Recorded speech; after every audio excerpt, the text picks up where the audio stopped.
तो आज हम यूरिया के बारे में पढ़ेंगे। यूरिया फर्स्ट ऑर्गेनिक कंपाउंड है जो कि लैब में सिंथेसाइज हुआ है।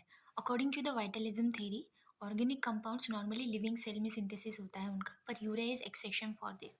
Who synthesize this urea? Urea is synthesize by Wohler. और यूरिया फर्स्ट टाइम मैन्युफैक्चर हुआ था in Germany in 1922, then in USA 1932 and then in India in 1952। जो फर्स्ट फर्टिलाइजर है जो इंडिया में मैन्युफैक्चर्ड हुआ था वो है एसएसपी, उसके बाद अमोनियम सल्फेट और उसके बाद यूरिया। तो कोई भी नाइट्रोजन फर्टिलाइजर होता है उसके प्रोडक्शन के लिए पहले अमोनिया का प्रोडक्शन होना ज़रूरी होता है, और अमोनिया का प्रोडक्शन होता है through Haber and Bosch process, जिसमें nitrogen through atmosphere by liquefaction, then hydrogen through water gas, और अलग अलग सोर्सेस है इसके। और इनका जब रिएक्शन होता है तब अमोनिया प्रोड्यूस होता है at temperature of about 400 to 500 degree Celsius and pressure about 200 to 1000 atmosphere. यहाँ पे प्रमोटर का काम कौन करता है? Molybdenum, aluminium and potassium. और कैटलिस्ट का काम कौन करता है? Fe3O4 and FeO। ठीक है, तो यहाँ पे अमोनिया का प्रोडक्शन हुआ। तो अब यूरिया का मैन्युफैक्चरिंग कैसे होता है?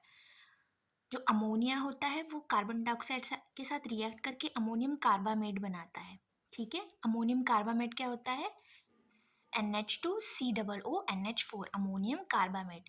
ये अमोनियम कार्बामेट अगेन डिहाइड्रेशन होता है इसका, तो हमको मिलता है यूरिया प्लस वाटर। और जो यहाँ पे यूरिया बनेगा वो लिक्विड फॉर्म में होता है, तो हमको यूरिया को सॉलिडिफाई करना पड़ेगा। तो यूरिया को सॉलिडिफाई होता है by the processes like crystallization, prilling होता है, ग्रैनुलाइजेशन होता है। ऐसे प्रोसेस होते हैं जिससे यूरिया को सॉलिडिफाई किया जाता है, और उसके बाद उसमें फॉर्मलडिहाइड मिक्स किया जाता है 0.2 से 0.5% तक।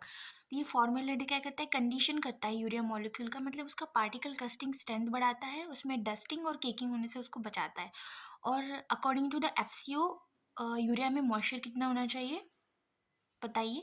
यूरिया में मॉइस्चर होना चाहिए मैक्सिमम 1%, और नाइट्रोजन परसेंट बाय वेट कितना होता है? 46%। और जो बायोरेट परसेंट होना चाहिए मैक्सिमम 1.5%, उससे ज़्यादा नहीं होना चाहिए। Thank you.